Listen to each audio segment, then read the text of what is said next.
খাই দেবো গাইস, আজকে আমার বেস্টির বিয়ে।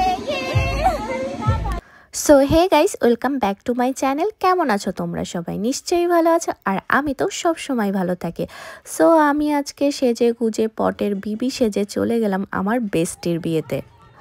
যদিও বেস্টির কথা ভেবে একটু কমই সেজেছিলাম, কারণ কি আজকাল বিয়ে বাড়িতে মানুষ এমন সাজে যে কোনটা বউ সেটা চেনাই যায় না। বেস্টির বিয়ে হচ্ছিল বেস্টির মামা বাড়িতে, তো আমার বাড়ি থেকে অনেকটাই দূর আর রাস্তাটা প্রচুর খারাপ ছিল। টোটোতে ঝাঁকি খেতে খেতে আমার চুলের অবস্থা পুরো 12টা বেজে গেছে, চুল তো প্রায় খুলেই যাচ্ছিল। ছোটবেলায় বেস্টির বিয়ে নিয়ে আমরা বেশ প্ল্যান করতাম, বাট বড় হয়ে দেখছি যে কোনো প্ল্যানের কিছুই হয়নি। আসলে বড় হওয়ার সাথে সাথে সব কিছুই পাল্টে যায়। বিয়ে বাড়িতে সবাই প্রায় চলে এসেছে, কিন্তু এখনো পর্যন্ত বেস্টির সাজা হয়নি। তো চারপাশটা একটু ঘুরে দেখলাম, তারপরে ফাঁকা সিংহাসন দেখে আমি ভাবলাম যে একটু বসে ফটোশ্যুট করে নিই। যেহেতু বেস্টির মামা বাড়িতে বিয়ে হচ্ছে, সেহেতু বেস্টির বাড়ির লোক বলতে তেমন কেউ ছিল না, বেশিরভাগ আমরাই ছিলাম। এরপরে বেস্টিকে প্যান্ডেলে নিয়ে যাচ্ছিলাম, তো এখানে যাওয়ার সময়ও ঝগড়া শুরু হয়ে যায় আমাদের দুজনের মধ্যে। আসলে ছোটোবেলা থেকেই আমি আমার বেস্ট ফ্রেন্ডকে কারোর সাথে শেয়ার করতে একদমই পছন্দ করতাম না। যদিও কলেজে ওঠার পর আমাদের কলেজ আলাদা ছিল বলে দুজনের ভেতরে যোগাযোগের একটু গ্যাপ হয়েছিল, বাট তবুও তো আমার বেস্ট ফ্রেন্ড, আর বেস্ট ফ্রেন্ডের সাথে আসলে যোগাযোগ রাখতে হবে সব সময় এমন কোনো মানে নেই। আসলে আমাদের স্কুল জীবনে যেসব বন্ধুত্বগুলো থাকে সেগুলো নিঃস্বার্থভাবে বন্ধুত্ব থাকে, তাদের সাথে যে প্রতিদিন যোগাযোগ করতেই হবে, যোগাযোগ না রাখলে ফ্রেন্ডশিপ শেষ হয়ে যাবে এমনটা কিন্তু নয়।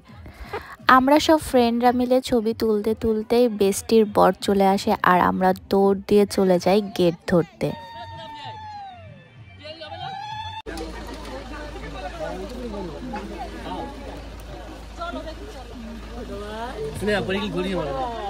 আর আমরা বলে গেলে কোলে নাও, কোলে নে, কোলে নে, কোলে নে।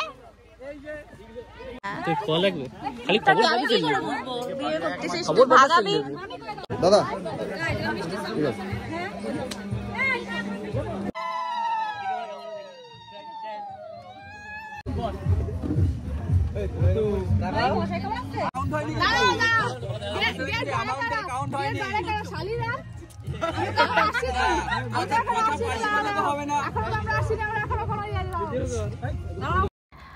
আমরা সব ফ্রেন্ডরা গেট ধরতে ধরতে কোথা থেকে যে বরের শালি উদাও হলো বুঝতে পারলাম না। মানে আজ পর্যন্ত তো আমি কোনোদিন শুনিনি যে আমার বেস্টির বোন আছে।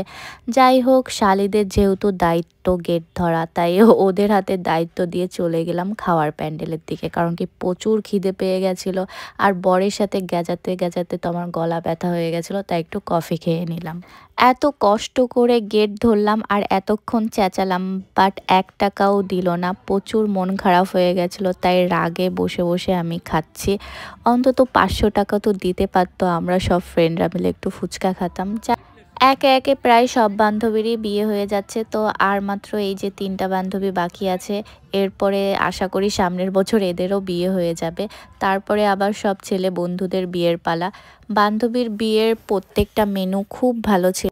আজকের মেনুতে ছিল বাটার নান, চানা মশলা, লেবু, আলু চিপস, ঝরঝরে সাদা ভাত, ডাল, মাছের ঝোল, চিকেন, চাটনি, পাঁপড়, দই, মিষ্টি, আর সবশেষে ছিল হজমোলা। খাওয়া দাওয়া শেষ করে সব ফ্রেন্ডরা মিলে চলে গেছিলাম সাজনাতলা। একটু পরে বিয়ে শুরু হবে, এখন হয়তো বা বরের আশীর্বাদ আর কনের আশীর্বাদ হচ্ছে। আশীর্বাদ শেষ হয়ে বিয়ে শুরু হতে হতে অনেকটাই রাত হয়ে যেত, আর বান্ধবীর মামা বাড়ি আমাদের বাড়ি থেকে অনেকটাই দূরে, তাই বিয়ে শুরু হওয়ার আগেই বান্ধবীর সাথে শেষ দেখা করে বাড়ি চলে এলাম।